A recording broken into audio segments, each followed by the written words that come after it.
This video is called Reminder. What's in the box? Reminder. What's up, Paul? How we doing? Paul and X. How we doing, Bish? Reminder.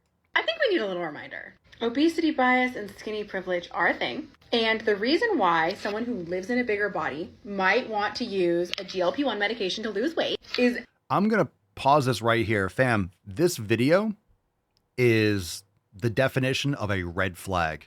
If you meet a woman and she talks like this and she's spasming her hands, yeah, she's... Can you imagine? That's not a good sign. That's not a good sign. Okay, I already don't like this. Absolutely none of your business.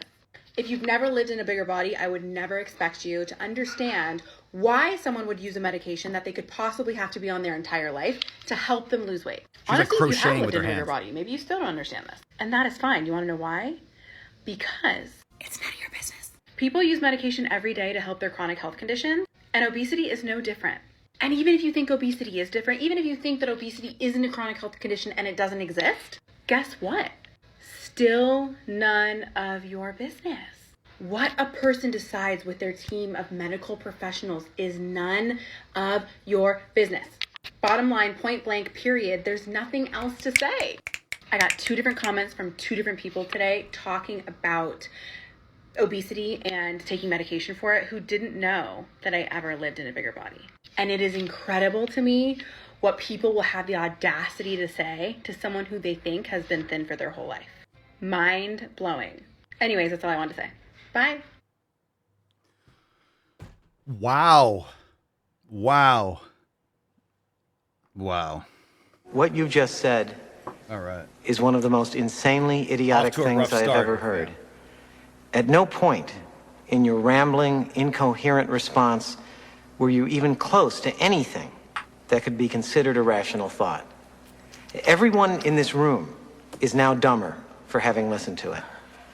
I award you no points, and may God have mercy on your soul. Okay, so let's talk for a moment about fatness. It's a choice. It's your lifestyle habits. You don't have to like that. You didn't live in a bigger body. You were fat. You had terrible lifestyle habits, and maybe you got your shit together. You went to the fucking gym. You stopped eating so many Twinkies and cake.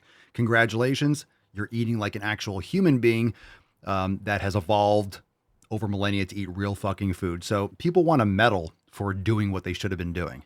Like, oh my God, I'm eating real food now. Look at me. Look at me. No, you're actually just doing what you should be doing. You don't get a pat on the back for being a human. You don't get like all the respect and, oh my God, you're so amazing just because you are alive. You have to actually earn that stuff. You have to earn that stuff through actually creating value in your community. And that's what monetary exchange is. That's what society is. You create value and other people pay you with a currency or with barter for the value you create. And if you don't create value, your value could also be your virginity. It could be your attractiveness. You could be a good person and, a good partner, a wife, a husband, that's value to society. But if people don't like you, it could be your personality, but you're not going to have as many people that are attracted to you if you're obese because it's not healthy and it's just not attractive to the vast majority of people. So if you're going to act like there's a thin bias and there's fat privilege, fat people, bias against fat people and there's thin privilege, this, whatever. It's not a privilege. It's that this is what society values because it's healthy. Like, hey, I trash my body. I look like shit. Why don't you like me? That's probably why. That's probably why. And I'm not saying that to be mean. It's just objectively the reality. So instead of complaining about it, let's just observe it and be like, oh, that's how society works. Okay.